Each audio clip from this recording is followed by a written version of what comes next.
다 함께 일어나셔서 찬송 21장을 부르시면서 주일 사부 예배를 드리겠습니다.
감사함으로 찬양드리겠습니다.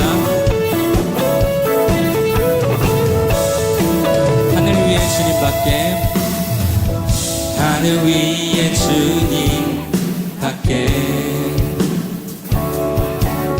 내가 사모할 자 이 세상에 없네. 내 맘과 힘을 믿을 수 없네.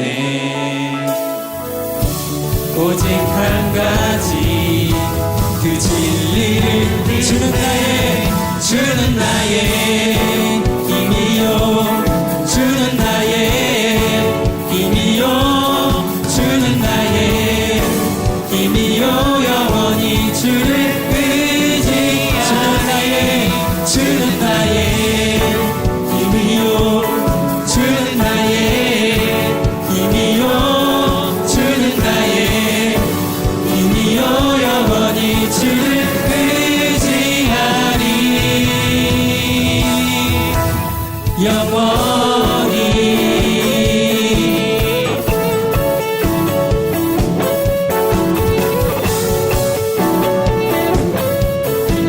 우리 다시 한번 고백하겠습니다. 하늘 위에 주님밖에 내가 사모할 자 이 세상에 없네. 우리의 맘과 힘은 믿을 수 없습니다. 내 맘과 힘을 믿을 수 없네.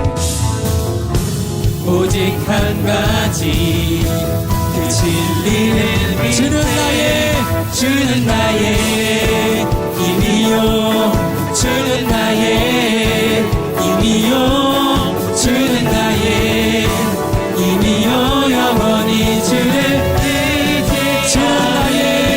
주는 나의 힘이요, 주는 나의 힘이요, 주는 나의 힘이요, 영원히 주를 의지하니.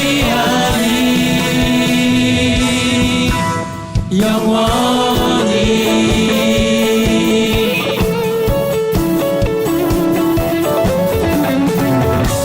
주님의 힘을 의지하며 다시 한번 찬양으로 나아가겠습니다.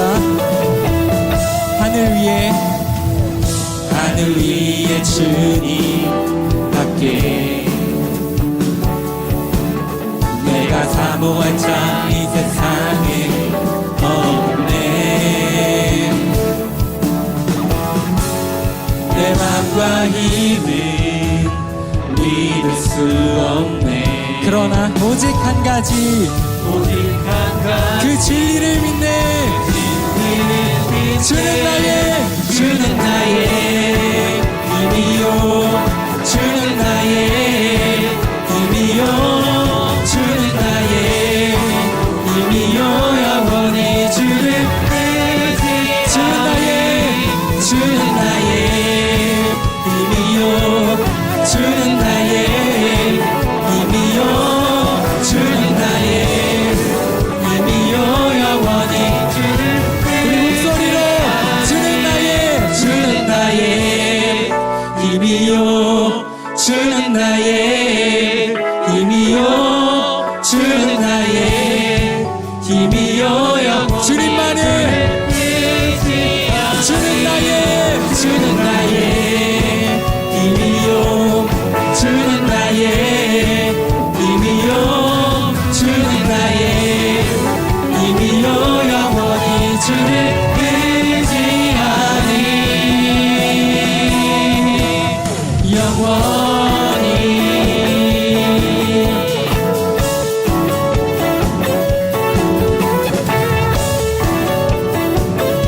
우리가 오직 주님 한 분만을 의지하고 찬양하고 예배하는 삶을 살아가겠습니다. 주님께 영광의 박수로 나아가겠습니다. 주님 감사합니다.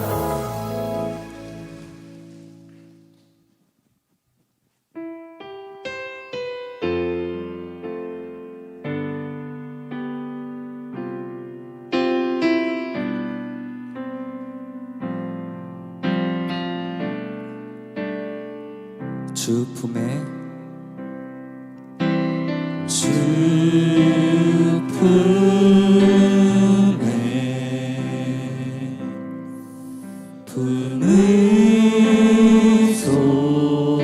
품으소서.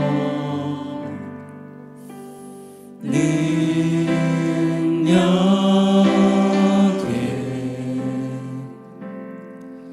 달로 덮으소서. 주 품에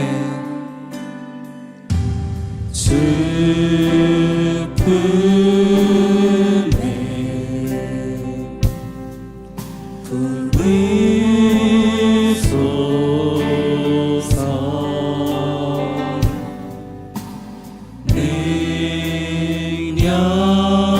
능력에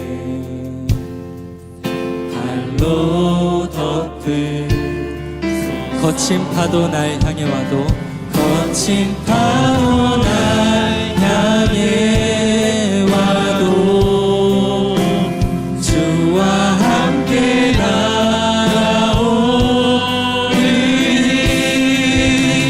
폭풍 가운데 나의 영혼 잠잠하게 주를 보리라.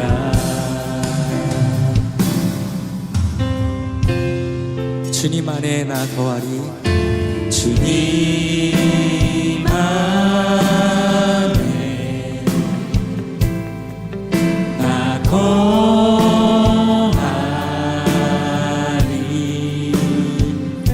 주님의 능력 우리가 잠잠히 믿으며 나아갑니다. 잠잠히 믿네. 거친 파도 날 향해 와도 주와 함께 날아오리니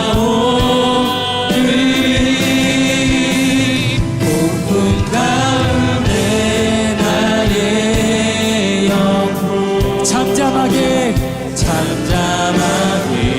주를 거친 파도 날 향해 와도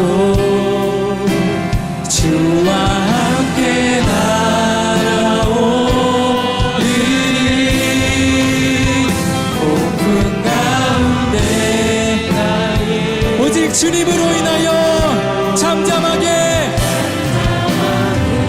우리가 주님만을 보겠습니다. 거친 파도 날 향해 와도 주님과 함께 날아오리 폭풍 가운데 나의 잠잠하게 주님만을 바라봅니다. 우리 다시 한번 거친 파도 날 향해 와도 주와 함께 날아오리 폭풍 가운데 나의 영혼 잠잠하게 주를 보리라. 이 시간 함께 오늘 드린 예배를 위해서 간절히 기도하며 나아가겠습니다. 하나님 말씀은 민수기 1장 1절에서 4절까지 말씀입니다. 구약성경 193페이지입니다. 민수기 1장 1절에서 4절까지의 말씀 제가 봉독하겠습니다.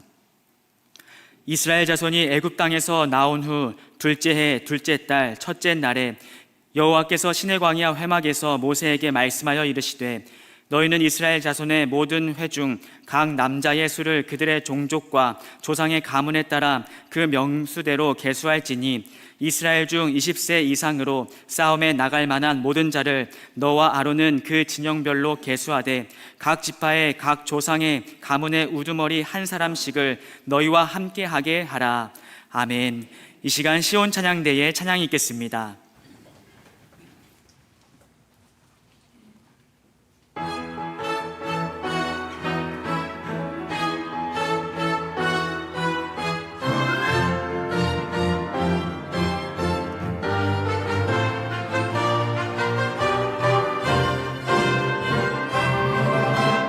주님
오늘부터는 구약 성경에서 가장 어렵고 복잡한, 읽어도 그냥 맨 숫자만 나오는 그 민수기 강해를 시작하도록 하겠습니다. 그래서 오늘은 민수기 첫 번째 말씀으로 계수하시는 하나님, 시작. 계수하시는 하나님. 계수라고 하는 것은 숫자를 하나하나 센다는 뜻입니다. 숫자를 헤아리시는 하나님, 또 이름을 또박또박 기록해 놓으시는 하나님에 대해서 말씀을 전하도록 하겠습니다. 민수기는 1장부터 36장까지 총 36장으로 구성되어 있고, 애굽에서 나와서 지금으로 말하면 시나이 반도입니다. 이 시나이 반도를 거쳐서 요단강 동편에 그 약속의 땅에 들어가기 직전까지 광야 생활 40년의 역사가 기록된 책이 민수기입니다.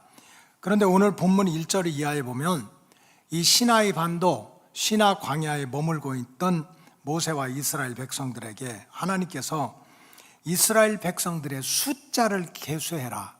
도대체 지금 몇 명이 이렇게 광야 생활을 시작했는지 숫자를 계수해봐라 하고 명하는 내용이 나옵니다. 민수기 1장 2절에 보면 너희는 이스라엘 자손의 모든 회중 곧 남자의 수를 그들의 종족, 지파와 또 그들의 가문에 따라서 그 명수대로 각 지파에 각 가문이 몇 명이 애굽에서 나와서 지금 이 광야길을 걸어가고 있는지 숫자를 세라고 그랬습니다. 그리고 3절에 보면 이스라엘 중 24세 이상으로 싸움에 나갈 만한 모든 남자들을 구별해서 숫자를 또 세봐라, 그렇게 나왔어요. 그 후에 또 한 번만 그렇게 나온 게 아니라 38년 뒤에 하나님은 다시 요단강 동편의 이 모압 사막에서 이스라엘 자손들이 지파대로 가문대로 도대체 몇 명이 여기까지 따라오고 죽었는지 그 숫자를 계수해라 명령을 하십니다. 민수기 26장 1절에 보면 이거 한번 따라 하셔야 돼요. 연병 후에, 충청도 말로는 웬병 후에. 충청도는 이상한 욕이 많아 있죠. 웬병할 놈. 근데 이게 연병이야. 이건 뭐냐면 전염병인데 열이 막 나서 이스라엘 백성들이 애굽에서 나와가지고 시나이 광야를 거쳐서 모압 지역을 가다 보니까 모압 지역이 너무 좋은 거예요. 하나님을 안 믿는데도 너무 잘 살아. 아까 광야길을 가던 이스라엘 백성들, 약속의 땅을 향해 가던 이스라엘 백성들 중에 마음이 변한 사람들이 있어요. 우리가 고생하고 거기까지가 여기도 좋은데, 그래서 모압 땅에 머물러서 모압의 여자들을 만나 결혼을 하고 또 모압 여자들이 가져온 우상을 섬기다가 그 모습을 보고 하나님이 진노해가지고 무려 2만 4천 명이 연병에 걸려서 죽는 사건이 있었습니다. 이런 연병 후에 여호와께서 모세와 제사장 아론의 아들 엘르아셀에게 말씀하셨는데 2절에 보니까 이스라엘 자손의 온 회중의 총수, 도대체 이제 연병에 걸려서 2만 4천 명이 죽었으니까 또 숫자가 달라졌잖아요. 그래서 도대체 이스라엘 가문, 지파 중에 몇 명이 있는지, 또 20세 이상은 몇 명인지를 다시 숫자를 헤아려 봐라 하는 말씀이 나옵니다. 그래서 민수기에 보면은 몇 명인지 계수해라, 몇 명인지 계수하라는 말씀이 정확하게 100번이나 나와요. 지금 몇 명이 있는지, 몇 명이 죽어 있는지 살아 있는지, 몇 명이 따라오는지 아니면 떨어져 나갔는지 계속 숫자를 세라는 말이 100번이나 나와요. 그래서 영어 성경에 보면 민수기라고 하는 제목이 뭘로 붙여 있냐면 아예 영어로는 numbers 이렇게 붙여 있어요. 숫자들이다, 숫자들. 영어 성경에는 numbers, 숫자들. 왜? 맨 그 숫자를 세는 게 100번이나 나오니까 넘버스라고 나왔습니다. 성경에 보면 하나님은 전지전능하신 하나님이에요. 성경대로 말씀드리면 나도 모르는 게 하나님은 내 머리카락이 몇 개인지 이것까지 다 아신대요. 우리 노재선 집사님 찬양 인도자 머리카락 몇 개요? 그것도 모르면서 어떻게 찬양 인도를 해? 내 머리카락이 몇 개인지도 몰라요. 근데 하나님은 우리의 머리카락까지 다 세신대. 그리고 산에 뛰어다니는 그러한 짐승들, 뛰어다니는 토끼들이 언제 새끼를 낳고 언제 그 새끼를 베고 낳는 날짜까지를 하나님이 다 아신대요. 하나님 모르는 게 없는 분이에요. 그렇게 모든 것을 아시는 하나님께서는 성경에 보면 계속해서 이름을 기록해 놓아라, 잣대로 측량해서 기록해 놓아라, 숫자를 헤아려 가지고 그 숫자가 몇 명인지 기록해 놓으라는 말씀을 반복적으로 하시는 거예요. 아니 그렇게 똑똑하고 모든 것을 아시는 하나님이 계수해라, 계수해라, 숫자를 세서 헤아리라 하는 말씀을 반복적으로 하세요. 다니엘서 12장 1절도 마찬가지입니다. 그때 내 민족을 호위하는 그때가 마지막 때야. 큰 군주 미카엘이 일어날 것이다. 마지막 때 큰 환란이 있는데 그때 하늘의 천사장 미카엘을 보내가지고 하나님이 자기 백성들을 보호해 주는 일이 있습니다. 그러나 다른 한쪽에서는 큰 환란이 있으리니 이는 개국 천지창조 이래로 이때까지 없었던 그런 환란일 거야. 그때 내 백성 중에 책에 기록된 모든 자가 구원을 받게 된다. 아니 하나님은 모든 것을 아시는 분이 어떻게 책에 기록된 그 이름을 보시고 구원을 합니까? 하나님은 모든 것을 아시는 분인데 책에 기록돼 놓은 그 이름만 구원해내겠다는 거예요. 그래서 다니엘에게 구원받을 자의 이름을 꼼꼼하게 생명책에다가 몇 명인지 기록을 해놔라, 이런 말씀을 하셨어요. 요한계시록 20장 말씀도 똑같아요. 15절에 보면 누구든지 생명책에 기록되지 못한 자는 불못에 던진다. 그 생명책 없어도 되거든. 하나님이 다 아는데도 꼭 거기에 몇 명 누가 기록된 자를 구원하겠다, 환난을 피하게 하겠다. 요한계시록 11장도 똑같은 말씀이에요. 요한계시록 11장 1절에 보면 또 내게 지팡이 같은 갈대를 주시며 나이 90이 넘은 사도 요한이 반모섬 동굴에서 유배가 됐을 때 성령을 보내서 주님께서 이 갈대로 만든 잣대를 주면서 하나님의 성전과 제단과, 따라서 그 안에서 하나님의 성전과 제단과 그 안에서 경배하는 자들을 측량하라는 거예요. 하나님의 제단 안에 들어와서 경배하고 찬양하는 자들을 측량하라. 하나님은 다 아시는 거야. 우리가 주여 믿습니다, 주여 믿습니다, 나는 구원받았다 하면서도 하나님이 딱 보니까 하나님의 성전 안에 쑥 들어오지 않고 어떤 사람은 걸쳐만 놓는 거야. 나 교인이야. 그런 사람도 있고 어떤 사람은 너무 들락거리는 사람만 있는 거예요. 하나님은 그걸 다 아시는 거예요. 그러니까 하나님의 성전 안에 누가 그냥 걸쳐놓고 있는지, 누가 들락거리는지, 아니면 부족하더라도 허물이 많더라도 하나님의 성전에 들어와서 하나님의 품 안에 들어와서 하나님을 예배하고 하나님께 경배하고 하나님께 찬양하고 하나님 도와주세요, 하나님 지켜주세요, 하나님 살려주세요 부르짖는 그 사람들의 숫자를 세서 이름을 기록해 놓으라는 거예요. 기록해 놓으라. 왜? 마지막 때 필요한 때 하나님이 구원의 은총을 베푸시려고. 부족하지만 허물이 많지만 하나님의 성전 품 안에 들어와서 들락날락 하는 거 아니고 한 자리 걸쳐놓는 게 아니라 들어와서 경배하고 들어와서 부르짖고 하나님 매달리고 사는 사람의 이름과 숫자를 기록해 놓으라는 거예요. 2절에 보니까 그러나 성전 바깥 마당은 측량하지도 말고 그냥 둬라. 성전 바깥에서 얼마나 성공했느냐 실패했느냐, 유명하냐 무명하냐, 부자냐 가난하냐, 그거 신경 쓰지 마, 기억하지 마. 그거는 기록할 필요도 없어. 왜? 마지막 때 이방인들과 더불어 42달 동안 대환란을 겪을 거니까 아예 카운트하지도 말라는 거예요. 계수하지도 말아라. 하나님은 이렇게 계속해서 생명책에 기록된 자와 기록되지 못한 자를 구별하시고 또 성전 안에 쑥 들어온 자와 들어오지 않고 들락거리는 자를 구별해서 구원을 약속하든지 심판을 경고하든지 하는 말씀을 계속하는 거예요. 그래서 성경적으로 말씀드리면 우리가 믿는 하나님은, 따라하세요, 계수하시는 하나님, 숫자를 헤아려서 모든 것을 다 아시는 분인데 몰라서가 아니라 숫자를 헤아리면서 기록하시는 분이에요. 이름을 헤아려서 기록하시는 분이라는 거예요. 오늘 우리가 읽은 민수기 말씀도 똑같아요. 애굽에서 430년 동안 종살이 하다가 겨우 애굽에서 나와서 신의 광야길을 걸어가야 될 이스라엘 백성들을 각 지파대로, 지파 안에서 가문의 종족대로 숫자를 세라. 그것도 출애굽 초기에 단 한 번 세라고 하는 것이 아니라 광야 생활을 한참 하고 있는 민수기 26장에서도 또 이스라엘 백성들을 각 지파와 종족에 따라 숫자를 세라고, 계수하라고 이렇게 명령을 하고 계세요.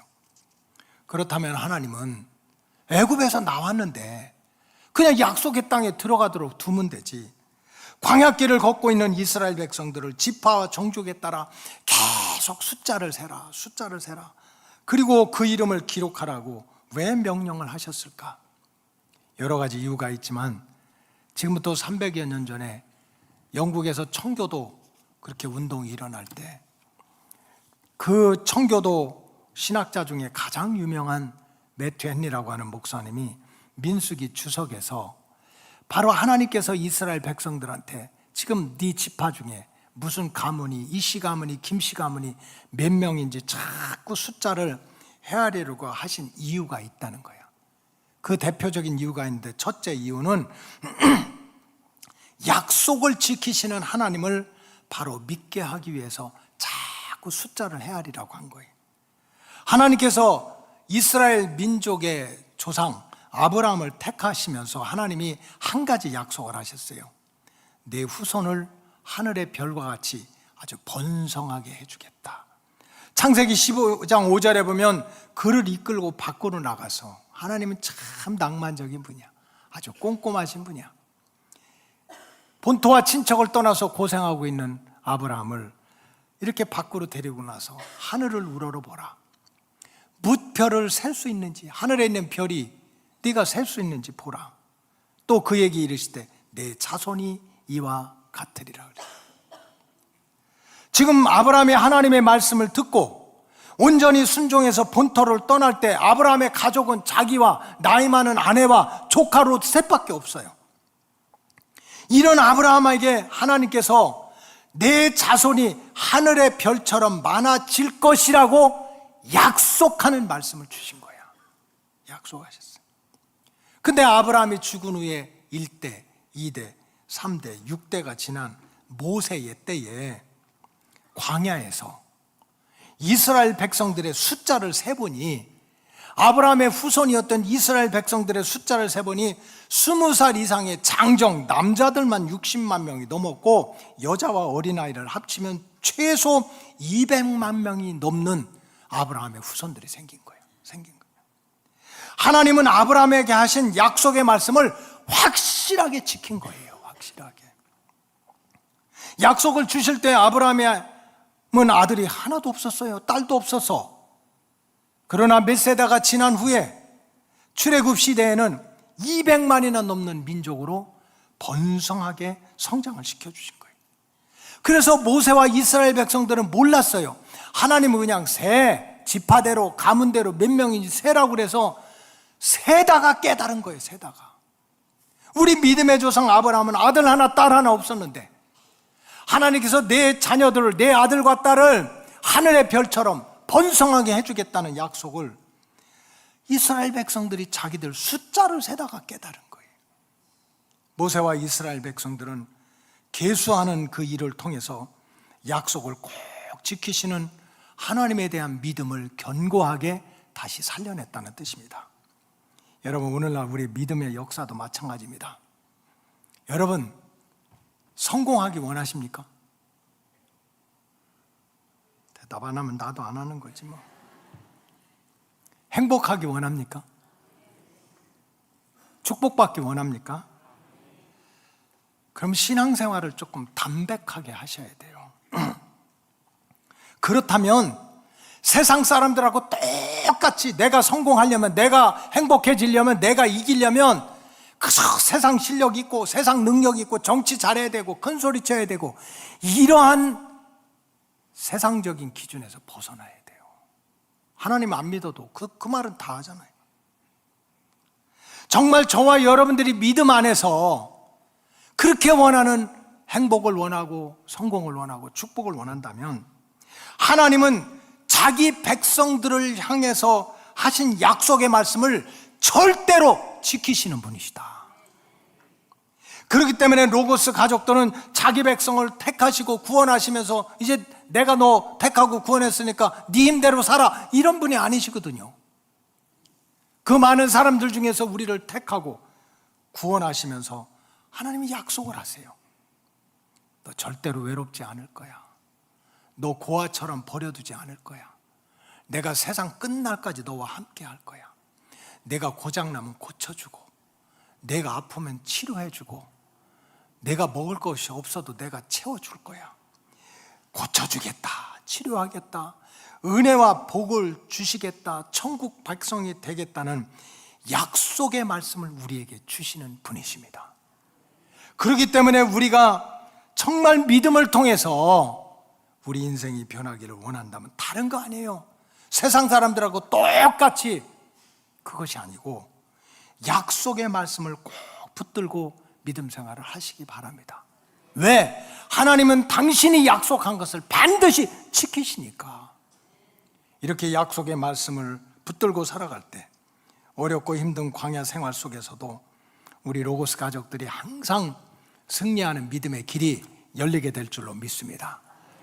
둘째 이유는 매튜 헨리 목사님이 왜 하나님이 광야길에 고생하는 이스라엘 백성들한테 자꾸 세봐, 니네 가족이 몇 명인지, 니네 가문이 몇 명인지 세봐 하고 계수하라고 말씀하셨냐면 자기 백성을 잘 지키고 보호하려고 백성들의 숫자를 세라고 그렇게 말씀하셨습니다.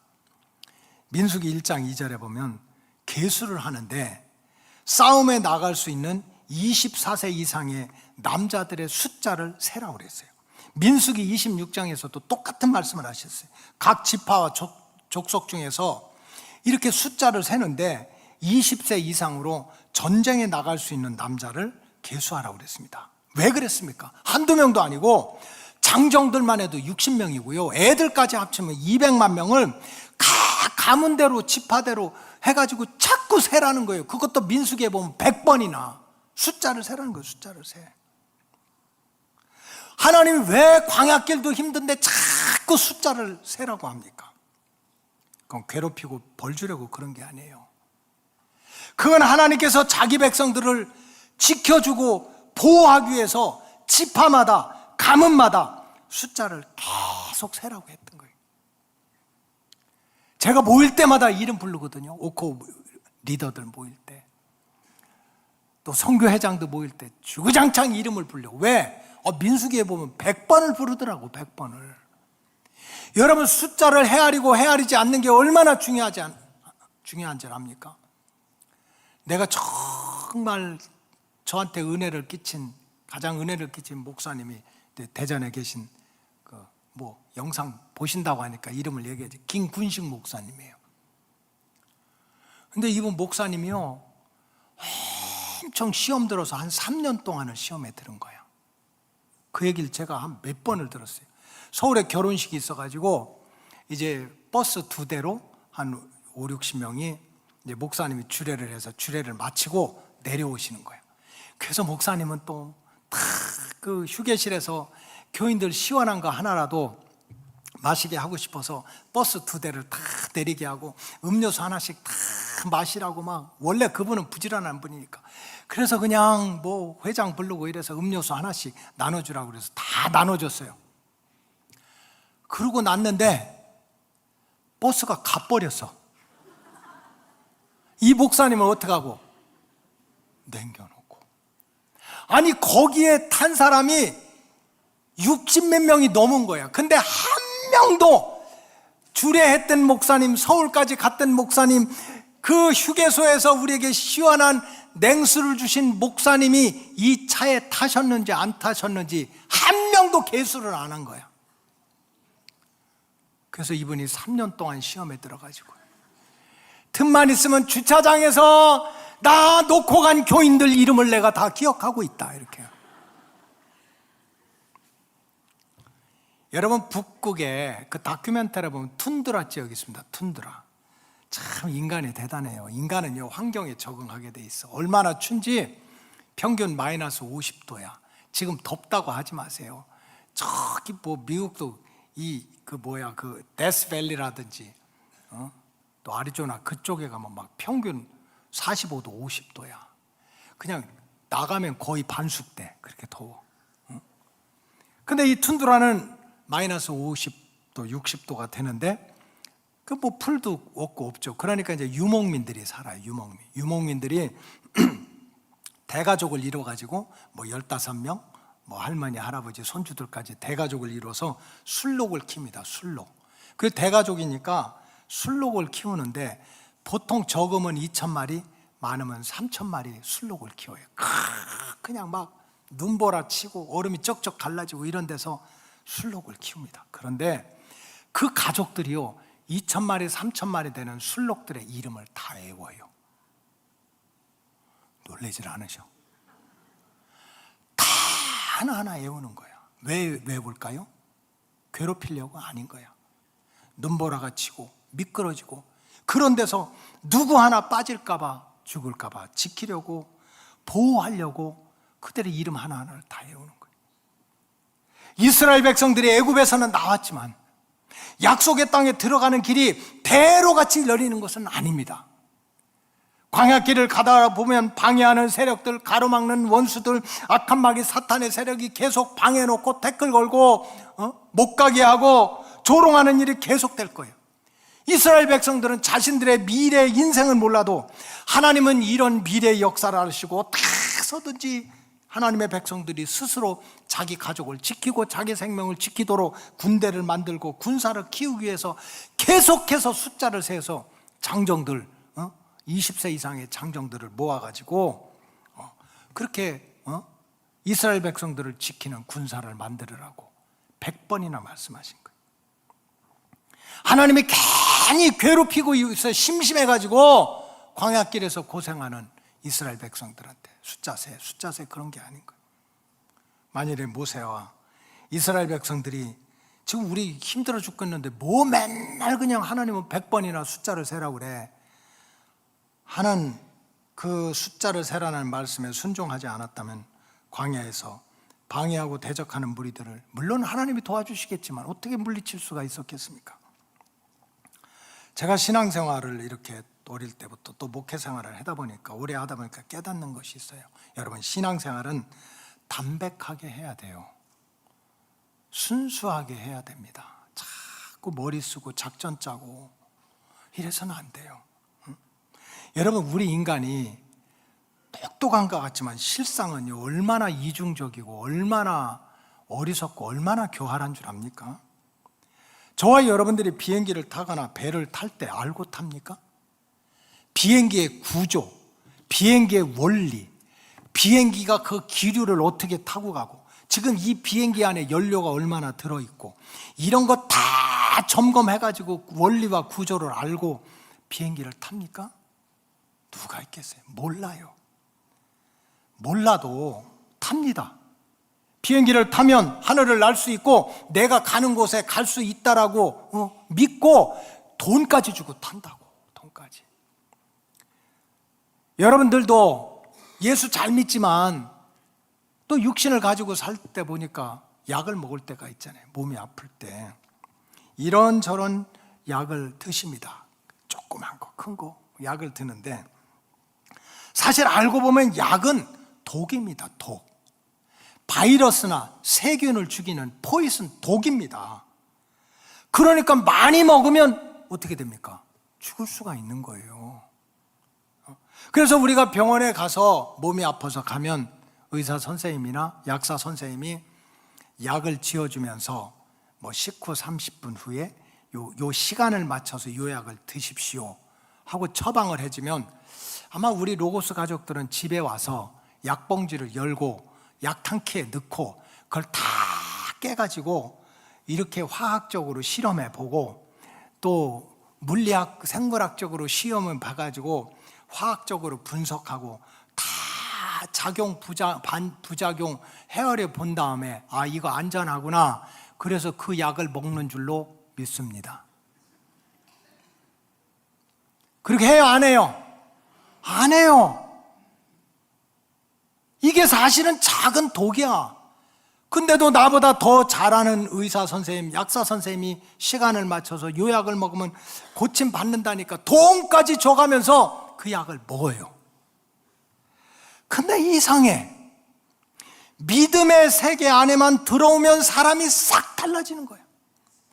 죽을 수도 있는 약을, 죽을 수도 있는 비행기를 내 돈까지 주면서 타는 그러한 인생들이요, 믿음의 세계 안에만 들어오면 싹 달라져. 내가 알고 내가 완전히 이해하고 내 두 눈으로 똑똑히 보아야 믿겠다는 거야. 움직이겠다는 거야. 하나님의 말씀이라도 아니야, 이거를 깨고 부수고 분석하고 비판하고 이리저리 쪼개보고 내가 이해가 되면 그때 따라가든지 말든지 하겠다는 거야.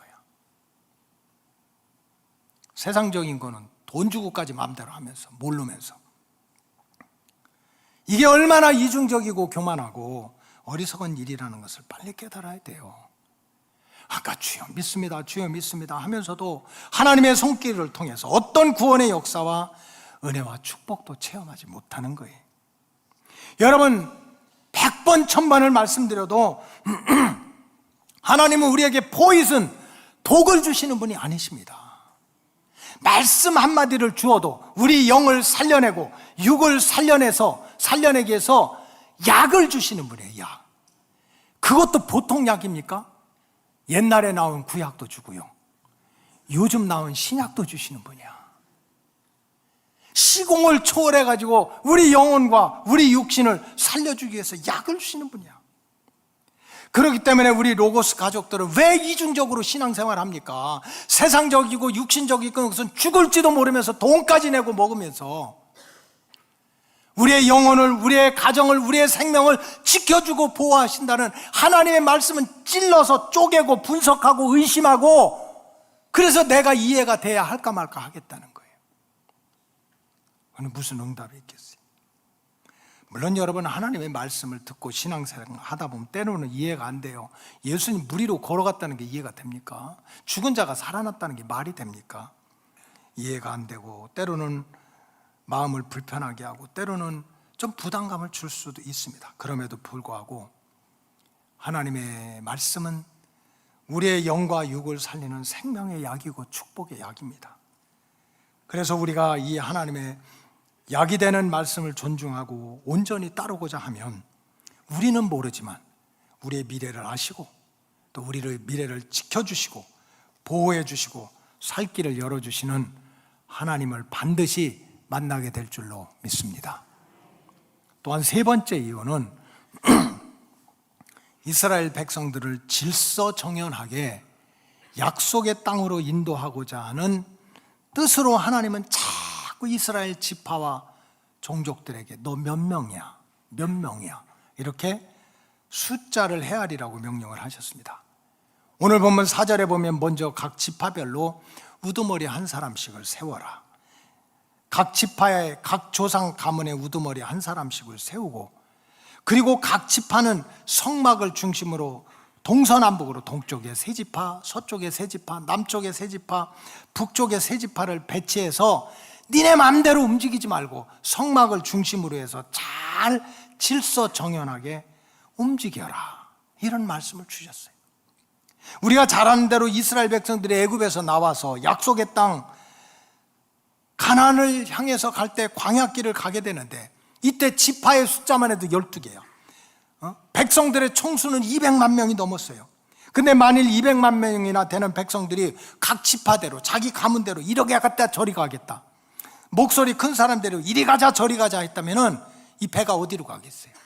산으로 올라가겠지. 다툼과 혼란은 계속되고 약속의 땅을 향한 목표는 잃어버리고 광야에서 이리저리 흩어지고 찢겨지는 그런 대실패의 역사로 끝나고 말았을 거예요. 그래서 하나님은 그런 일이 생기지 않도록 각 지파와 종족대로 숫자를 계수하고 대표자를 세우고 하나님의 성막을 중심으로 동서남북으로 질서 있게 세 지파씩 잘 배치를 해가지고 성막과 모세를 중심으로 질서정연하게 광야길을 향해서 나아가라, 이렇게 말씀하고 계신 거예요. 그런 뜻에서 신앙생활은 따라하세요. 질서와 규모가 있어야 한다. 신앙생활은 절대로 내 마음대로 해서는 안 된다는 거예요. 다른 건 마음대로 세상에서 마음껏 뜻을 피우고 하지만 적어도 믿음 생활은 자기를 꺾어야 돼요.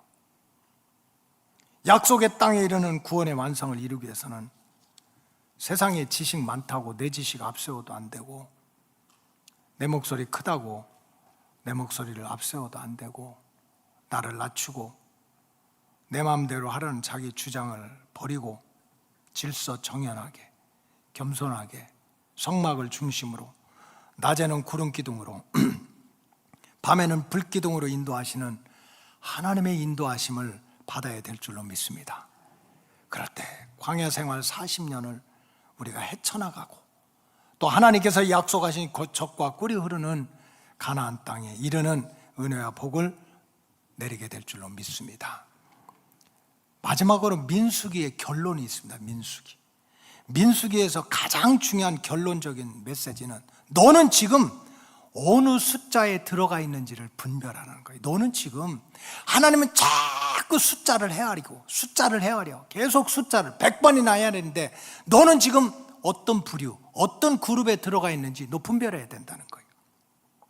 출애굽의 역사를 보니까 이스라엘 백성들을 계수하다 보니까 이스라엘 백성들이 크게 숫자가 셋으로 나눠집니다. 첫째는 애굽에 남은 사람들의 숫자가 있어요.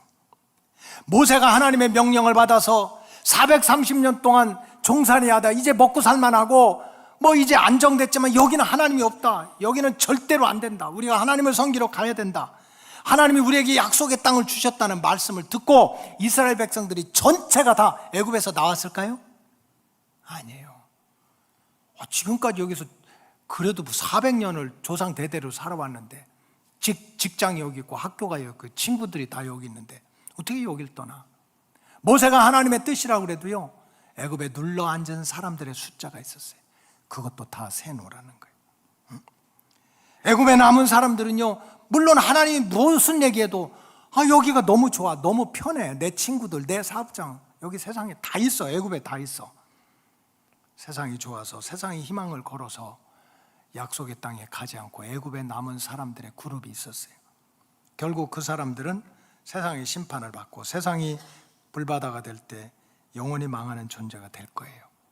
따라서 저와 여러분은 마지막까지 믿음 생활을 잘해서 구원의 완성을 이루려면, 물론 우리가 육신을 가지고 세상을 살아가다 보니까 세상을 피할 수는 없어요. 우리가 어떻게 세상을 떠납니까? 그럼에도 불구하고 심판받을 세상의 종로로 타지 말고, 세상 즐거운 일이 있다고 예배 떠나고, 세상에서 유익 보는 일이 있다고 하나님 만나는 일을 떠나고, 그렇게 세상에 붙들리지 말고 새하늘과 새 땅을 향해서 달려가는 천국 백성들이 되시기를 주님의 이름으로 축복합니다. 둘째 그룹은 광야에서 죽은 사람들의 숫자가 있습니다. 애굽에서 나오기는 했어요. 너무나 잘했지. 애굽은 망하는데. 그래 약속의 땅을 향해서 가는데 광야길을 가다 보니까 너무 힘들고 어려운 거예요. 광야길을 가다 보니까. 그래서 너무 힘들고 어려우니까 원망하고 불평하다가 모세를 대적하고, 원망하고 불평하다가 하나님을 대적하다가 불뱀에 물리기도 하고, 그러면서 결국은 광야에서 넘어지고 죽은 사람들이 있어요. 그래서 저와 여러분들은 광야 생활이 힘들고 어렵지만 광야에서 넘어진 자, 죽은 자의 숫자에 들어가서는 안 된다는 거예요. 그럼 우리는 그렇게 광야에서 넘어진 자, 우리는 이미 애굽에서 나온 사람들이잖아. 광야에서 넘어진 자, 광야에서 죽은 자의 숫자에 들어가지 않으려면 우리 신앙생활은 어떤 환경과 어떤 어려움 속에서도 절대로 원망하거나 불평하는 마귀에 붙들리면 안 돼요. 입만 벌리면 원망하고, 입만 벌리면 불평하고, 이건 절대로 약속의 땅에 들어갈 수 없는 거예요. 그래 사도 바울의 가르침대로 우리는요 항상 기뻐해야 돼요. 8시에도 아멘 안 하고, 쉬지 않고 기도해야 돼. 범사에 감사해야 돼. 그러니 우리는 미친 사람들인 거예요. 우리가 어떻게 항상 기뻐할 수 있어요? 어떻게 모든 일에 감사할 수 있냐고. 시험은 붙을 수도 있고 떨어질 수도 있는데 근데 초대교회 교인들을 보니까 막 항상 기뻐하고 막 쉬지 않고 기도하고 범사에 감사해. 그래서 이방 사람들이 쟤들 미쳤다 그런 거지.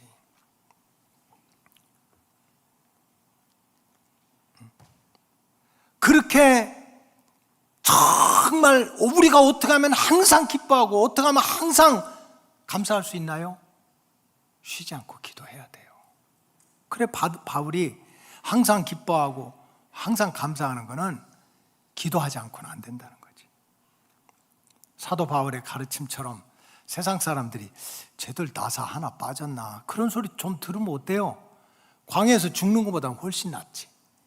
정말 쉬지 않고 기도해서 항상 기뻐하고 항상 감사하는 그런 믿음의 길을 걸어가면 절대로 광야에서 넘어지거나 광야에서 죽는 자의 숫자에 내 이름이 올라가지 않는다. 이 진리를 깨달으시기 바라요. 마지막으로는 약속의 땅에 들어간 사람들의 수가 있습니다. 430년 애굽의 종살이에서 해방된 후에 힘들고 어려운 광야 생활을 40년을 다 거쳐가지고 뭐 시험에도 들고 넘어지고 했겠지만 결국은 약속의 땅에 든든하게 입성한 사람들의 숫자가 있습니다.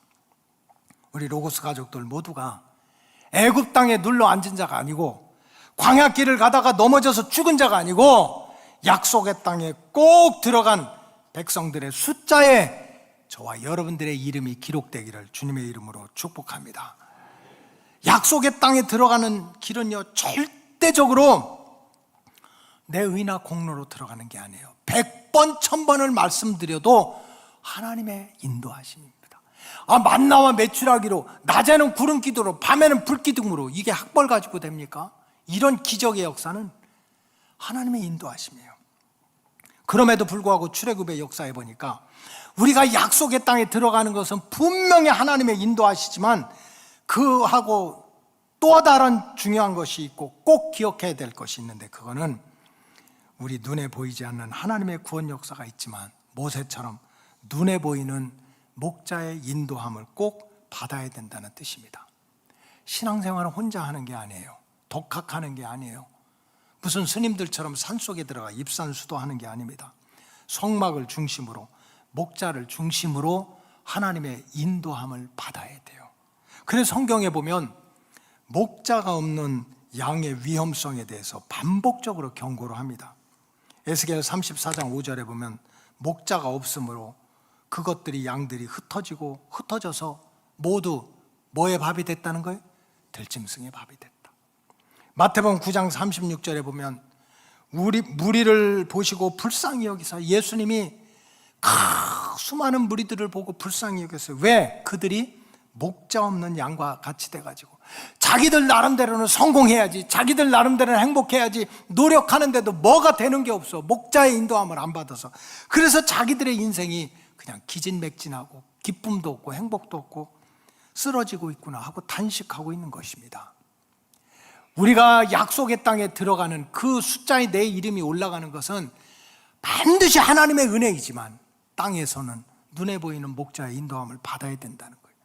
따라서 우리 로고스 가족들은 약속의 땅에 들어가는 백성의 숫자에 들어가기 위해서 절대로 내 맘대로 신앙생활 하려고 하지 말고 눈에 보이는 목자의 인도함을 받아야 되고, 그거보다 더 중요한 것은 정말 여러분들이 힘들고 광야 사회니까 어렵잖아요. 억울하고 답답할 때 기도를 많이 하세요. 쉬지 않고 기도하세요. 기도의 양을 채우세요. 그래서 결국은 하나님의 간섭하심을 구하시기 바랍니다. 하나님의 간섭하심. 그럴 때 우리의 이름이 애굽에 그 이름이 남아있대, 애굽에서 나왔는데 강약길에서 그냥 죽었대 하는 이름이 아니고 약속의 땅에 들어가는 구원과 은혜의 축복이 우리 로고스 가족들 모두에게 임하게 될 줄로 믿습니다. 기도하겠습니다. 하나님 감사합니다. 계수하시는 하나님에 대한 말씀을 들었사오니 깨닫게 하시고 깨달은 말씀대로 잘 따라갈 수 있도록 하나님 도와주시옵소서. 축복하오며 예수님의 이름으로 기도하옵나이다. 아멘.